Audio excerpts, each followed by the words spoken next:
क्या सही में एक ईवी कार ज्यादा बेटर ऑप्शन होती है देन पेट्रोल एंड डीजल वाली कार से? एंड इवन क्या हाइड्रोजन कार एफिशिएंसी में एक ईवी कार से काफी बेहतर है by comparing petrol, electric, CNG, diesel, hybrid and hydrogen? And ये जानने की कोशिश करेंगे 2025 में सबसे बेस्ट फ्यूल कौन सा है। सो कैटेगरी नंबर 1 में हम बात करेंगे रनिंग कॉस्ट के बारे में, जो सबसे ज्यादा पूछे जाने वाला टॉपिक है इस लिस्ट में।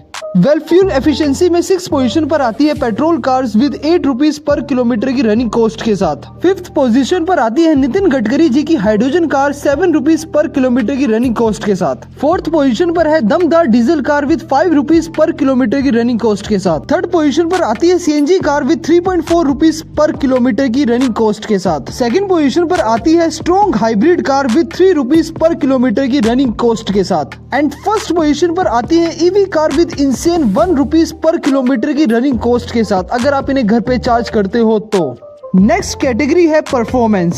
सो परफॉर्मेंस के बेसिस पर 6th पोजीशन पर आती है पीपल फेवरेट सीएनजी कार, जिसको 0 to 100 करने में लगते हैं 20 सेकंड। वेयर पहाड़ी इलाकों में सीएनजी कार काफी स्ट्रगल करती है और वहाँ पे सीएनजी पंप्स भी काफी कम होते हैं, खासकर अप हिल में जाते हुए as compare to the other fuels. 5th position पर आती है हमारी पेट्रोल कार, जिसे 0 to 100 कवर करने में लगते हैं 14 सेकेंड विद 150 न्यूटन मीटर के मॉडरेट टॉर्क के साथ। पर अपने लीनियर पावर आउटपुट की वजह से ट्रैफिक और हाईवेज पे ये डिसेंट परफॉर्मेंस ऑफर करती है।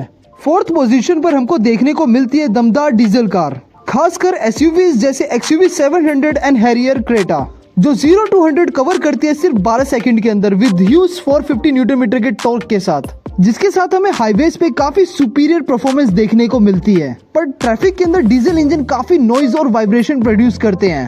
3rd पोजीशन पर हमें हाइब्रिड कार्स देखने को मिलती है, जिसमें पेट्रोल प्लस इलेक्ट्रिक मोटर्स मिलकर 11 सेकंड के अंदर 0 to 100 कवर कर लेते हैं विद 170 न्यूटन मीटर के टॉर्क के साथ। इस डुअल टेक्नोलॉजी के साथ एक हाइब्रिड कार ट्रैफिक के अंदर ईवी मोड पर चलती है और हाईवेज पर पेट्रोल पर, जिसके साथ हमें बड़ी जबरदस्त परफॉर्मेंस देखने को मिलती है। फिर 2nd पोजीशन पर हाइड्रोजन कार्स आती है, जिसमें आपको लगभग ईवी जैसी परफॉर्मेंस देखने को मिलती है। 1st पोजीशन पर कब्जा है इलेक्ट्रिक कार्स का, जो 0 to 100 कवर कर लेती है 8 सेकंड के अंदर विद 0 वाइब्रेशन। एंड यहाँ पर आपको इंस्टेंट 350 न्यूटन मीटर का टॉर्क भी देखने को मिलता है, जिसके साथ आप हाईवेज पे बड़े आसानी से ओवरटेक कर सकते हो। एंड परफॉर्मेंस के मामले में एक EV car entry level sports car की बराबरी कर जाती है। नेक्स्ट कैटेगरी है हमारी इंफ्रास्ट्रक्चर, जो दूसरी सबसे ज्यादा इंपॉर्टेंट कैटेगरी है, क्योंकि आपकी कार कितनी भी फ्यूल एफिशिएंट क्यों ना हो, अगर उसका इंफ्रास्ट्रक्चर इंडिया के अंदर है ही नहीं तो उसका कोई मतलब नहीं बनता। वेल, लास्ट पोजीशन पर आती है हाइड्रोजन कार्स, जिसका पूरे इंडिया के अंदर सिर्फ 2 ही फ्यूल स्टेशन है, पहला फरीदाबाद के अंदर, दूसरा गुड़गांव के अंदर। एंड ये दोनों ही स्टेशन पब्लिक यूज के लिए अवेलेबल नहीं है। एंड 3rd पोजीशन पर आती है ईवी। सो इंडिया में डाटा के अकॉर्डिंग 2022 फरवरी तक 1800 ईवी स्टेशन प्रेजेंट थे एंड मार्च 2024 तक इनको बढ़ा के 16,000 कर दिया गया था। डिस्टेंस ट्रैवलिंग को और प्रैक्टिकल बनाने के लिए मिनिस्ट्री ऑफ हैवी इंडस्ट्रीज ने अप्रूवल दिया 2800 ईवी चार्जिंग स्टेशंस का, जिसमें से 1570 EV charging stations already build करे जा चुके हैं अराउंड 16 हाईवेज और 9 एक्सप्रेसवे के साथ। बट यहाँ पर ईवी चार्जिंग स्टेशन सिर्फ 5% ही अवेलेबल है रूरल एरियाज के अंदर। 2nd पोजीशन पर आते हैं सीएनजी स्टेशंस, जहाँ पर आपको डिसेंट पंप अवेलेबिलिटी देखने को मिलती है, स्पेशली गुजरात, महाराष्ट्र और दिल्ली, एनसीआर और राजस्थान के अंदर। बट चेन्नई, कोलकाता, असम, हैदराबाद के अंदर पंप की अवेलेबिलिटी काफी कम देखने को मिलती है। स्पेशली अगर आप पहाड़ी एरियाज में रहते हैं तो वहाँ पे सीएनजी पंप्स का इंफ्रास्ट्रक्चर काफी खराब है। एंड 1st पोजीशन पर आती है petrol, diesel and hybrid cars, जहाँ पर इंफ्रास्ट्रक्चर की कोई कमी देखने को बिल्कुल भी नहीं मिलती। इवन चाहे आपको एक ग्रोसरी शॉप ना मिले हाईवेज पे, पर आपको एक पेट्रोल और डीजल पंप जरूर मिल जाएगा।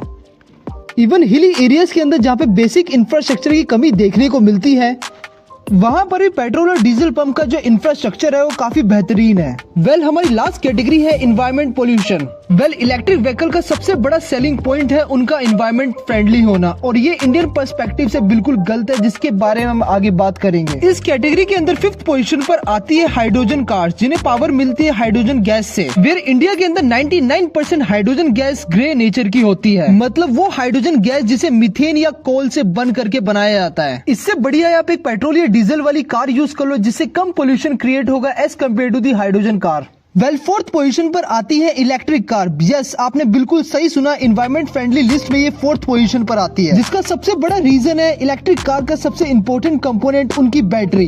एंड इलेक्ट्रिक कार्स की बड़ी बैटरी को बनाने के लिए रेयर अर्थ मेटल्स का यूज करा जाता है, जैसे निकल एंड कोबाल्ट, जिनको एक्सट्रैक्ट करने के लिए काफी ह्यूज स्केल पर माइनिंग करी जाती है। माइनिंग एनवायरमेंट के लिए कितनी खतरनाक है सबको पता ही है। एंड जो भी इलेक्ट्रिसिटी हम इंडिया के अंदर यूज करते हैं उसे कोयले को बर्न करके बनाया जाता है, एंड इसी इलेक्ट्रिसिटी से एक ईवी कार रन करती है।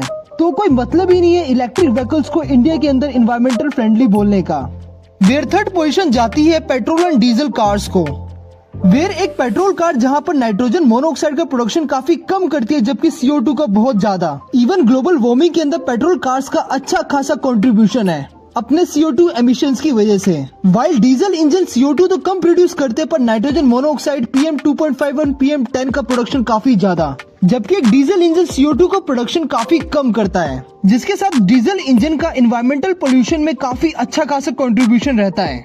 एंड सेकंड पोजीशन पर आती है CNG कार, जिसमें 30% लेस CO2 का एमिशन होता है देन पेट्रोल एंड डीजल, साथ में बहुत ही कम नाइट्रोजन मोनोऑक्साइड का भी। वेल इस लिस्ट में फर्स्ट पोजीशन पर आती है स्ट्रॉन्ग हाइब्रिड कार। वेल एक हाइब्रिड कार काफी कम फ्यूल का कंजप्शन करता है देन नॉर्मल पेट्रोल कार, जिसके साथ CO2 और नाइट्रोजन मोनोऑक्साइड का एमिशन काफी कम होता है। इवन हाइब्रिड कार्स के अंदर जो बैटरी होती है वो भी काफी छोटी होती है as compare to the electric vehicles, मतलब less requirement of rare earth metals.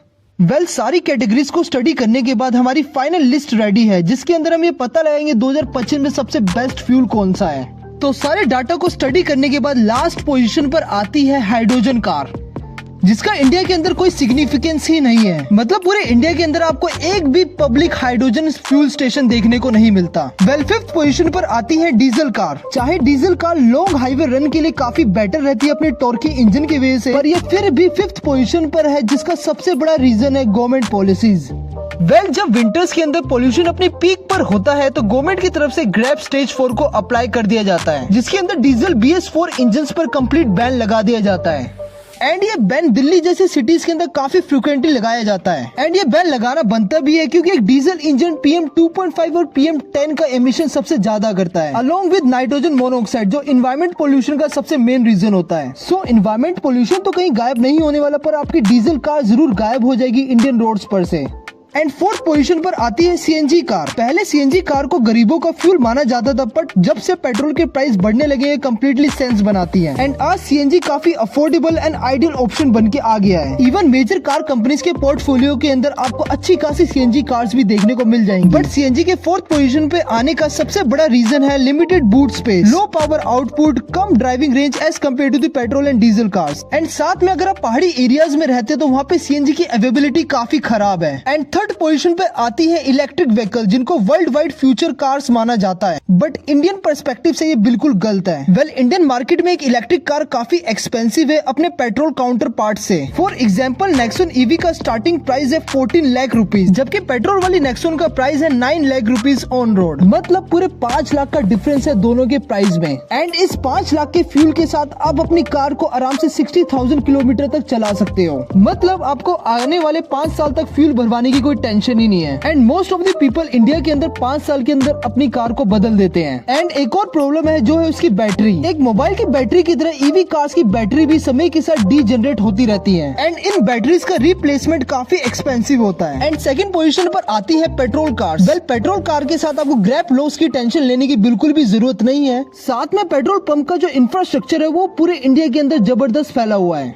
चाहे आप प्लेन्स में हो या हिली एरियाज के अंदर आपको पेट्रोल पंप की अवेलेबिलिटी हमेशा ही बढ़िया दिखेगी। साथ में हर कंपनी के पोर्टफोलियो के अंदर चीप से लेके एक्सपेंसिव कार पेट्रोल वेरिएंट में हमेशा अवेलेबल रहती है। एंड आज ये पेट्रोल बाकी फ्यूल से काफी बेटर है except the next one. So hybrid है नंबर 1 पोजीशन पर। एंड ये एक परफेक्ट कॉम्बिनेशन है पेट्रोल और EV कार्स का। फिर यहाँ पर हम बात कर रहे हैं स्ट्रॉन्ग हाइब्रिड कार्स की, जिसके अंदर 1.5 किलोवाट पर आवर की एक बैटरी देखने को मिलती है along with petrol engine. And ये पेट्रोल प्लस इलेक्ट्रिक मोटर्स दोनों मिलकर इसे पावर करते हैं। एंड अगर आप हाईवेज पे हो जहाँ पे एक्सेलरेशन की नीड है तो यहाँ पे पेट्रोल इंजन अपने आप एक्टिवेट हो जाएगा। एंड यहाँ पे पेट्रोल इंजन और इलेक्ट्रिक मोटर्स एक साथ काम करते हैं, जिसकी वजह से हमें शानदार माइलेज देखने को मिलती है। फॉर एग्जाम्पल ग्रैंड विटारा और हाई राइडर जैसी बड़ी कारें आप आपको आराम से 27 kmpl का माइलेज निकाल के दे देती हैं। सबसे अमेजिंग बात है इसकी जो बैटरी है वो अपने आप चार्ज होती है इंजन की एक्सेलरेशन के साथ। एंड ये जो ट्रांजिशन होता है इलेक्ट्रिक मोड और इंजन मोड के बीच में ये काफी स्मूथ होता है, वो भी बिगर किसी रेंज एंजाइटी के साथ। जैसे वर्ल्ड के अंदर कोई भी चीज आइडियल नहीं होती, यहाँ पर भी कुछ दिक्कत है।